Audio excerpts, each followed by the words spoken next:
Thank you. Thank you. Thank you. Thank you. Thank you. Thank you very much. Thanks. Thank you. Thank you. It is, thank you. Bless you. Thank you. Thank you, Pennsylvania. It is a great honor for me to be here tonight with the love of my wife Karen, over here, and my 93-year-old mother from Florida, and some of our children. My oldest son, John, wanted to be here tonight, but he's a first-year cadet at the Citadel. And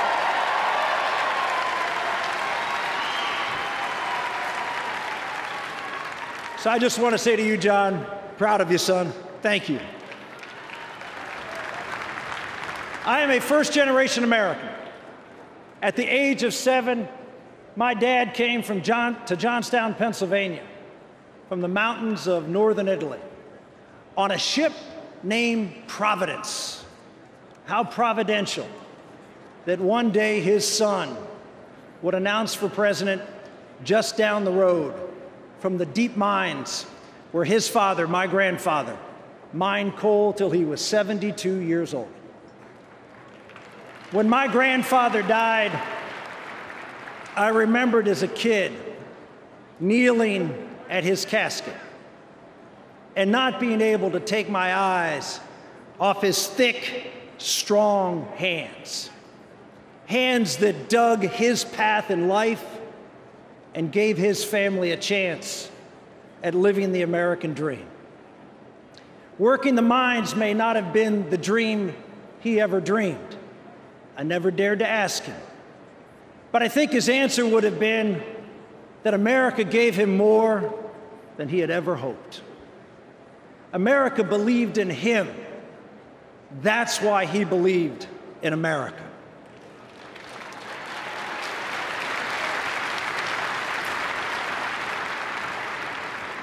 My grandfather, like millions of other immigrants, didn't come here for some government guarantee of income equality or government benefits to take care of his family. In 1923, there were no government benefits for immigrants except one: freedom.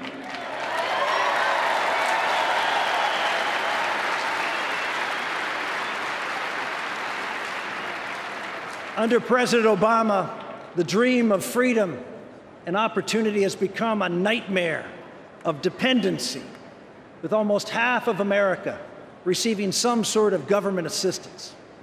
It's no surprise fewer and fewer Americans are achieving their dreams, and more parents are concerned their children won't realize theirs. President Obama spent 4 years and borrowed $5 trillion trying to convince you that he can make things better for you, to put your trust in him and the government to take care of every problem. The result? Massive debt, anemic growth, and millions more unemployed. The president's plan didn't work for America because that's not how America works. In America,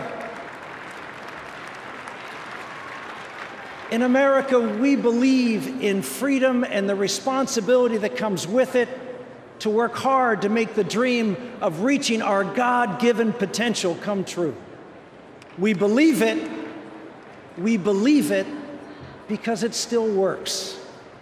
Even today, graduate from high school, work hard, and get married before you have children, and the chance you will ever be in poverty is just 2%. Yet, if you don't do these 3 things, you're 38 times more likely to end up in poverty. We understand many Americans don't succeed because the family that should be there to guide them and serve as the first rung on the ladder of success isn't there or is badly broken. The fact is that marriage is disappearing in places where government dependency is the highest. Most single mothers do an heroic work and an amazing job raising their children.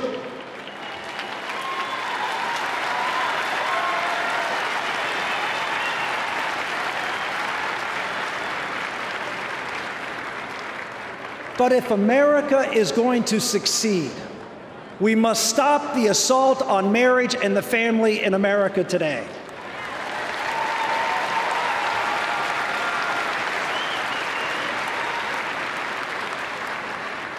From lowering taxes to reforming social programs, Mitt Romney and Paul Ryan are dedicated to restoring the home where married moms and dads are pillars of strong communities, raising good citizens in our neighborhoods.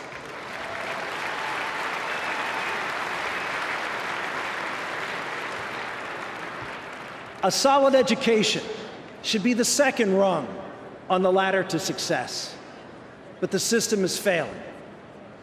President Obama's solution has been to deny parents' choice, attack private schools, and nationalize curriculum and student loans. Mitt Romney believes that parents and the local community must be in charge of our schools, not the Department of Education.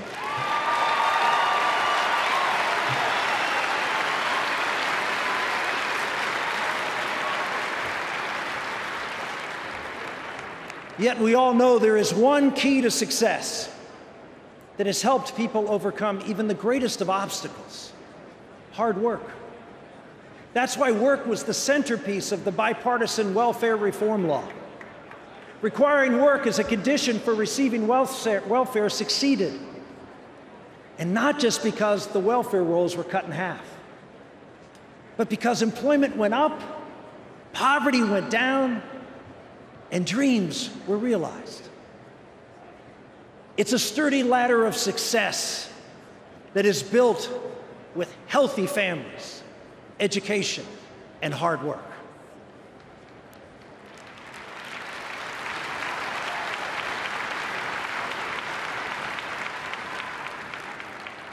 But President Obama's policies undermine the traditional family, weaken the education system, and this summer, he showed us once again he believes in government handouts and dependency by waiving the work requirement for welfare.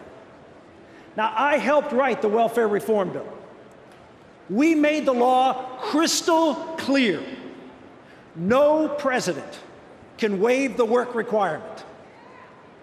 But as with his refusal to enforce our immigration laws, President Obama rules like he is above the law.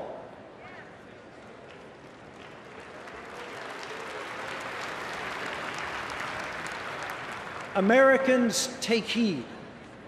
When a president can simply give a speech or write a memo and change the law to do what the law says he cannot do, we will no longer be a republic.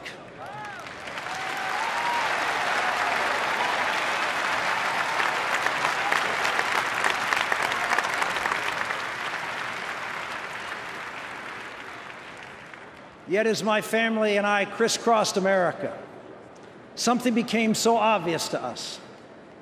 America is still the greatest country in the world, and with God's help and good leadership, we can restore the American dream.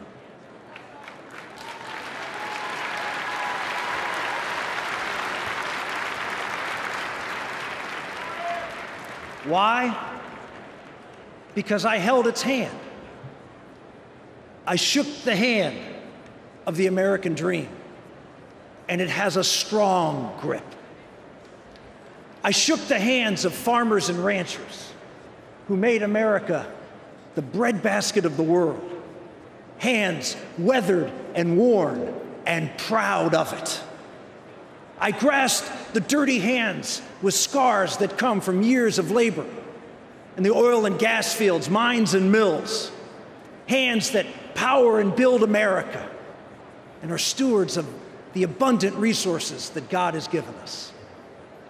I've gripped hands that work in restaurants, in hotels, hospitals, banks, and grocery stores, hands that serve and care for all of us. I clasped hands of men and women in uniform and their families, hands that sacrifice and risk all to protect and keep us free, and hands that pray for their safe return home.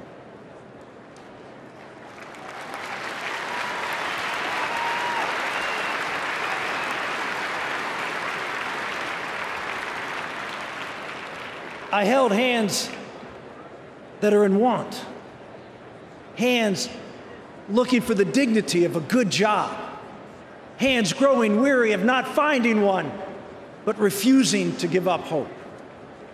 And finally,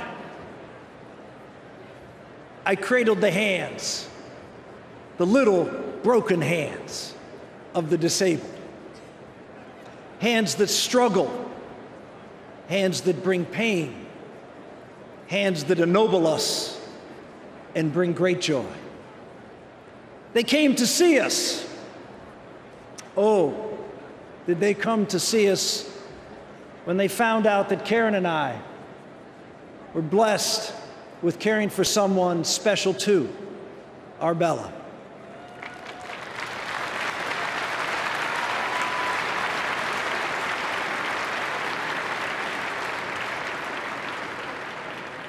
Four and a half years ago, I stood over a hospital isolette, staring at the tiny hands of our newborn daughter, who we hoped was perfectly healthy. But Bella's hands were just a little different, and I knew different wasn't good news. The doctors later told us that Bella was incompatible with life and to prepare to let go. They said even if she did survive, her disabilities would be so severe that Bella would not have a life worth living. We didn't let go.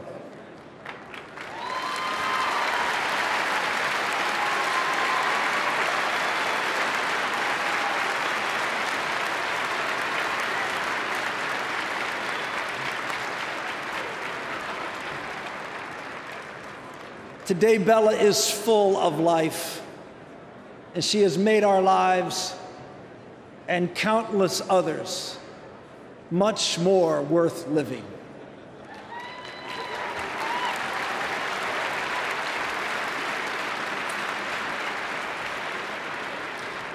I thank God that America still has one party that reaches out their hands in love to lift up all of God's children, born and unborn.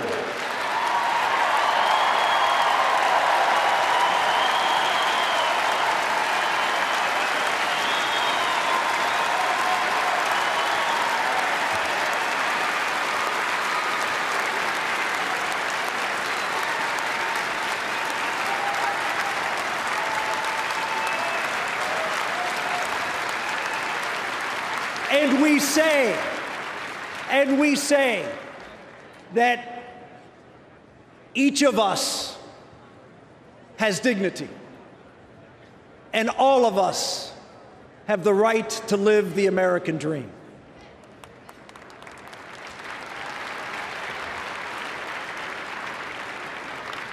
And we also say that without you,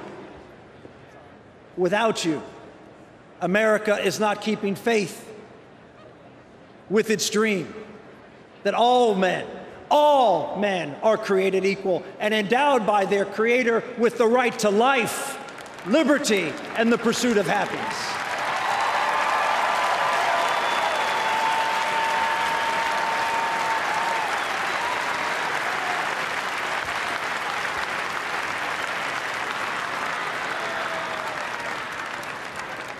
Ladies and gentlemen, you know we are stewards of a great inheritance.